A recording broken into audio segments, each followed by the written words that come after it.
personas sinceras, te suplicamos nos concedas en lo más íntimo tributarte una oración digna de ti y alabarte siempre con el afán de proclamar tu nombre.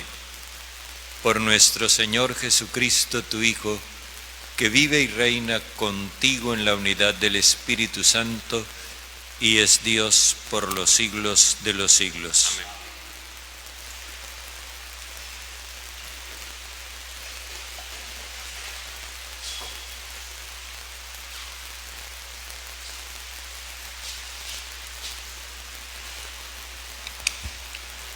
Lectura del libro de los Hechos de los Apóstoles. En aquellos días, un fariseo llamado Gamaliel, doctor de la ley, respetado por todo el pueblo, se levantó en el Sanedrín, mandó que sacaran fuera un momento a aquellos hombres y dijo: Israelitas, pensad bien lo que vais a hacer con esos hombres. No hace mucho salió un tal Teudas dándoselas de hombre importante, y se le juntaron unos 400 hombres. Fue ejecutado. Dispersaron a todos sus secuaces, y todo acabó en nada. Más tarde, cuando el censo, salió Judas el Galileo, arrastrando detrás de sí gente del pueblo. También pereció, y dispersaron a todos sus secuaces. En el caso presente, mi consejo es este: no os metáis con esos hombres, soltadlos. Si su idea y su actividad son cosa de hombres, se dispersarán. Pero si es cosa de Dios, no lograréis dispersarlos, y os expondráis a luchar contra Dios. Le dieron la razón y llamaron a los apóstoles, los azotaron, les prohibieron hablar en nombre de Jesús y los soltaron. Los apóstoles salieron del Sanedrín, contentos de haber merecido aquel ultraje por el nombre de Jesús. Ningún día dejaban de enseñar en el templo y por las casas, anunciando el Evangelio de Jesucristo. Palabra de Dios. Una cosa pido al Señor, habitar en su casa.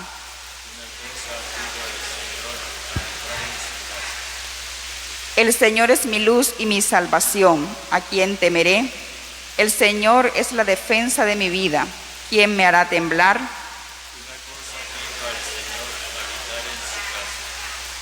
Una cosa pido al Señor, eso buscaré: habitar en la casa del Señor por los días de mi vida, gozar de la dulzura del Señor, contemplando su templo.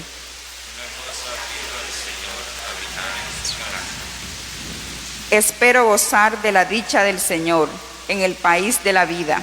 Espera en el Señor, sé valiente, ten ánimo, espera en el Señor.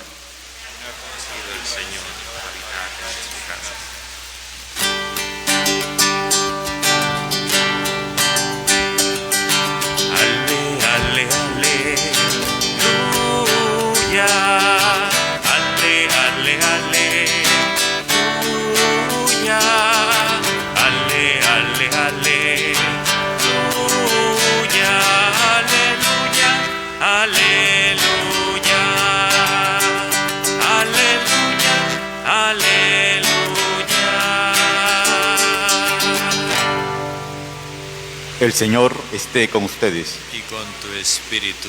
Lectura del Santo Evangelio según San Juan. Gloria a ti, Señor. En aquel tiempo, Jesús se marchó a la otra parte del lago de Galilea, o de Tiberíades. Lo seguía mucha gente, porque habían visto los signos que hacía con los enfermos.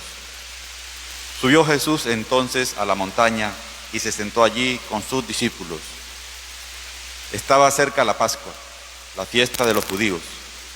Jesús entonces levantó los ojos y al ver que acudía mucha gente, dice a Felipe: ¿con qué compraremos panes para que coman estos?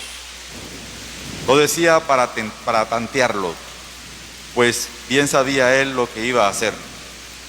Felipe le contestó: 200 denarios de pan no basta para que cada uno le toque un pedazo. Uno de sus discípulos, Andrés, el hermano de Simón Pedro, le dice: aquí hay un muchacho que tiene 5 panes de cebada y un par de peces, pero ¿qué es eso para tantos? Jesús dijo: decid a la gente que se siente en el suelo. Había mucha hierba en aquel sitio. Se sentaron. Solo los hombres eran unos 5,000. Jesús tomó los panes, dijo la acción de gracias y los repartió a los que estaban sentados. Y lo mismo todo lo que quisieron del pescado. Cuando se saciaron, dice a sus discípulos: recoged los pedazos que han sobrado, que nada se desperdicie. Los recogieron y llenaron 12 canastas con los pedazos de los 5 panes de cebada que sobraron a los que habían comido. La gente entonces, al ver el signo que había hecho, decía: este sí que es el profeta que tenía que venir al mundo. Jesús, sabiendo que iban a llevárselo para proclamarlo rey, se retiró otra vez a la montaña él solo. Palabra del Señor. Gloria a ti, Señor Jesús.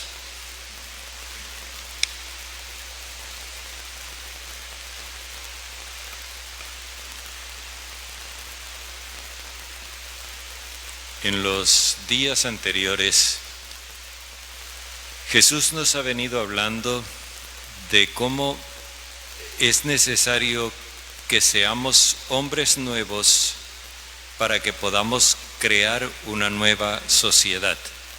Aquello de que si no naces de lo alto no puedes ver el reino de Dios. Es eso. Se trata de ser hombres nuevos, nacidos de arriba, de lo alto, de nuevo. Es decir, hombres que tienen una vida diferente, y esa vida es la que infunde el Espíritu de Dios. Esos hombres nuevos, animados por el Espíritu de Dios, anudan, entablan unas relaciones nuevas con los demás. Y entonces el mundo, la sociedad injusta, inequitativa, la sociedad que reprime la vida, se va desmoronando en la medida en que se van construyendo estas nuevas relaciones basadas en el amor universal. Eso es lo que ahora se nos va a escenificar en el relato que escuchamos, que no es para que lo miremos como que Jesús hace cosas deslumbrantes para convencernos de yo no sé qué.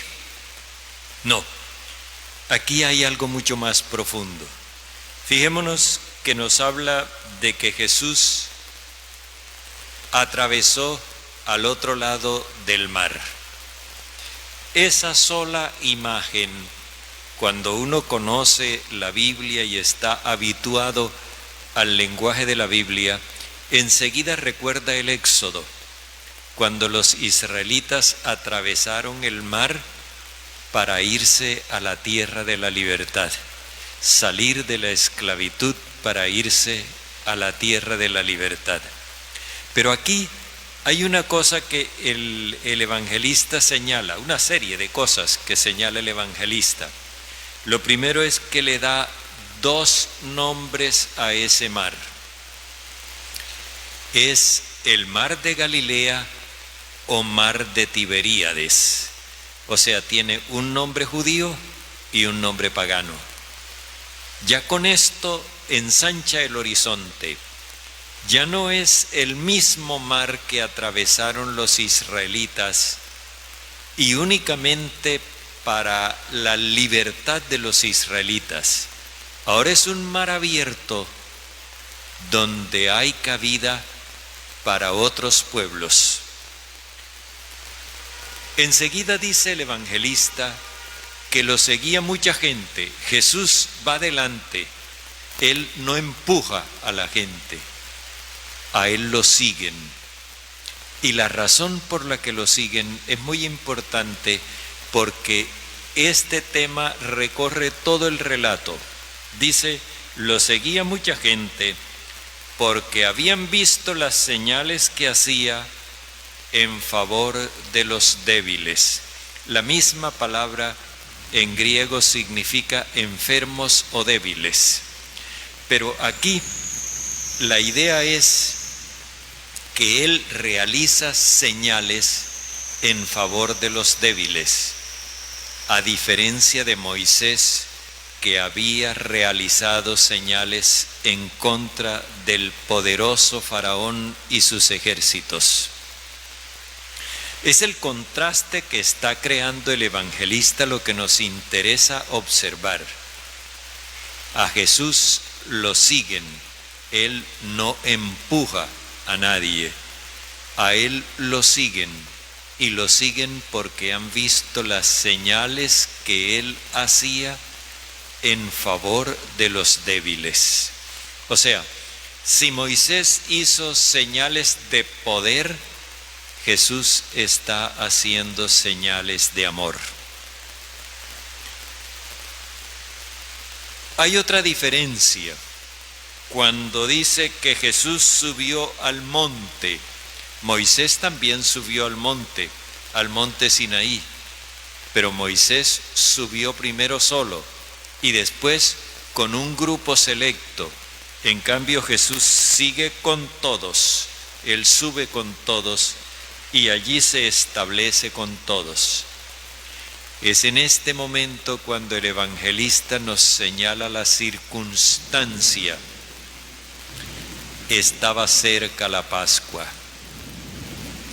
O sea que todo este acontecimiento está en un marco, en un contexto de Pascua, de Éxodo, Pascua y por lo tanto liberación y salvación.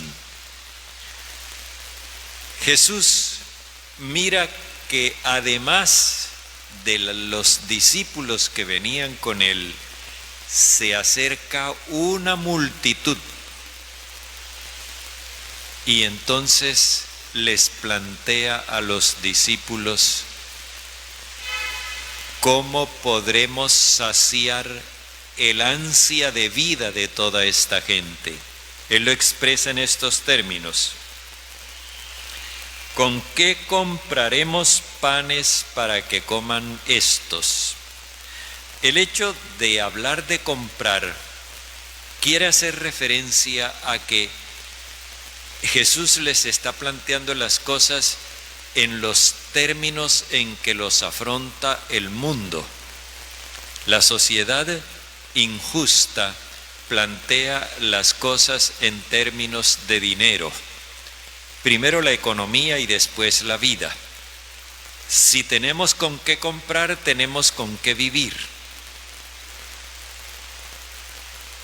Eso no ha pasado de moda. Y entonces, cuando él hace la pregunta, advierte el evangelista que lo hacía él con el propósito de tantear a sus discípulos, porque él sí sabía lo que iba a hacer, pero él necesitaba que ellos abrieran la mente y se plantearan la cuestión. Y es entonces cuando Felipe le dice 200 denarios de pan. 200 denarios de pan es prácticamente medio año de jornal. 200 denarios de pan no bastan para que a cada uno le toque un trozo. Hay que tener en cuenta que cuando se habla de pan, eran aquellas tortas que nosotros aquí conseguimos que las llaman tortas de pan árabe. Eran unas tortas más o menos de este tamaño, unas arepas hechas con harina de trigo, asadas, que normalmente para la comida de una persona adulta se necesitaban 3. Y Felipe lo que está diciendo es que medio año de jornal no alcanza para que a cada uno le toque un pedazo. O sea, desde el punto de vista de la sociedad mercantil, esto es una empresa imposible. Y entonces viene una tímida propuesta, porque así como está el extremo desaliento de Felipe, también aparece el tímido optimismo de Andrés. Aquí hay un muchacho que tiene 5 panes y 2 peces, pero ¿qué tanto es eso para tanta gente? O sea, hay recursos, pero son pocos. Y entonces es cuando viene la reacción de Jesús para que los discípulos se fijen. Hasta este momento ellos han estado mirando con desaliento que el problema de darle vida a la multitud parece insoluble, una empresa que no tiene éxito. Y entonces Jesús les dice: díganle a la multitud, aquí es díganle a esos hombres que se recuesten en el suelo, en la tierra, más bien. Primero pasa de multitud a hombres, a personas. Y esto indica entonces que pasamos de masa a individuo. Luego indica que se recuesten. Recostarse es la postura en la que comían los hombres libres. Así que Jesús comienza por dar unas instrucciones que implican primero la personalización y en segundo lugar la libertad. Jesús indica a sus discípulos para que ellos le enseñen a la gente a poner por encima el valor de la dignidad humana, de la dignidad de la persona y la libertad de la persona. La libertad es muy importante porque no se trata simplemente de hacer lo que me dé la gana. Es que la libertad más profunda es aquella que lo hace a uno desapegado, independiente. Si uno depende de cosas o de personas, uno no es libre. Si uno depende de estructuras o de costumbres, uno no es libre. Y si uno no es libre, interiormente libre, uno no puede ser desprendido. Y si uno no puede ser desprendido, tampoco puede ser generoso. Así que este asunto es importante, que Jesús les indique primero el valor de la persona. Y por eso dice: díganle a estos hombres, ya no es una masa, no es una multitud, son personas. Díganle a estas personas que se recuesten en la tierra. Este recostarse en la tierra implica entonces asumir una actitud de libertad universal. Es el amor universal que se va a manifestar en una actitud de libertad en relación con los otros. O sea, no estoy condicionado por un amor fanático. No estoy condicionado por un amor excluyente, nacionalista. No, voy a tener la libertad de amar a todo el mundo, que se recuesten en la tierra. Hay una observación que parece como por ponderar y por casualidad. Dice que había mucha hierba en aquel lugar. Habíamos dicho que estaban en el desierto y hay mucha hierba en aquel lugar. Esta hierba es para recordar lo que dice el Salmo 72, de que en la época del Mesías verdearán los campos. Y luego señala aproximadamente la cantidad. Dice, eran como unos 5,000 hombres. Esta comparación con 5,000 ya nos remite a otra cosa. Las comunidades de profetas estaban formadas por 50 hombres. Eso aparece en el segundo libro de los Reyes. Y entonces este 5,000 aparece como un múltiplo. Cuando se trata de 1,000 es para dar a entender una gran cantidad, múltiplo de 50, que al mismo tiempo nos está poniendo a pensar en otra cosa. Si son como las comunidades de profetas, entonces quiere decir que es gente que está disponible al Espíritu de Dios. Es gente permeable al amor universal. El proceso que ha venido haciendo Jesús y que ha puesto a sus discípulos a que hagan con la gente, comienza por reconocer la dignidad de las personas, luego a impulsar la libertad de las personas, luego a propiciar el desprendimiento generoso, y eso es lo que abre el corazón al Espíritu de Dios. Y entonces Jesús da el ejemplo, toma las provisiones de su comunidad, le da gracias a Dios con una oración y todos están presentes. Todos participan de esa oración.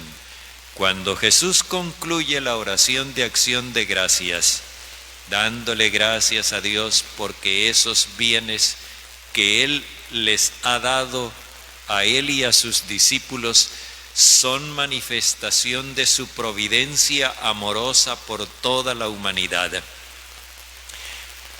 La gente tiene que contestar amén. Y amén no es simplemente una palabra. Amén es aceptación. Entonces, lo mismo que Jesús hace repartiendo lo suyo, lo hacen también los demás que dijeron amén. Y en ese momento, lo que era escasez se convirtió en abundancia. El amarre que tenían era interior, estaba por dentro. Al desatarse las ataduras del miedo y del egoísmo y volverse la gente libre, generosa, desprendida, se acabó el problema. Se saciaron todos y Jesús dice: recojan los pedazos que han sobrado, que nada se desperdicie. Esta no es la sociedad del desperdicio. Esta es la sociedad sostenible.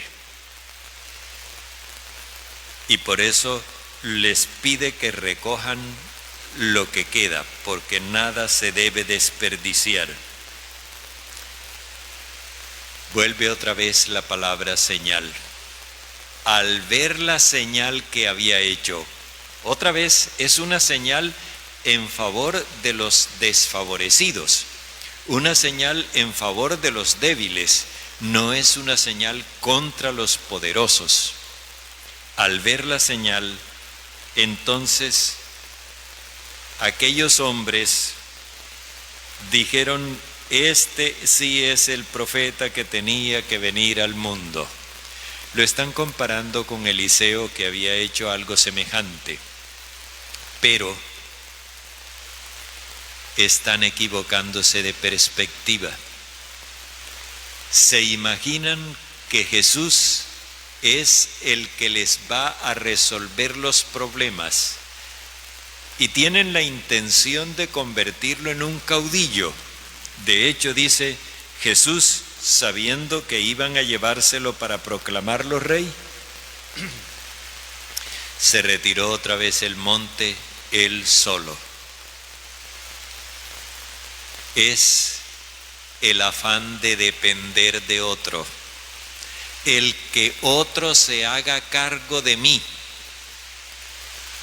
Él les había dicho que se recostaran, es decir, que adoptaran una postura de libertad. Ahora ellos quieren adoptar una postura de sumisión, delegar la solución de sus problemas en Jesús y ellos simplemente convertirse en beneficiarios, como quien dice abracadabra y todo resuelto. Así no es. Jesús les acaba de enseñar que se trata de que cada uno desarrolle su propia dignidad y su propia libertad para que venza sus miedos y se convierta en alguien libre y generoso. Pero ellos no han entendido la señal,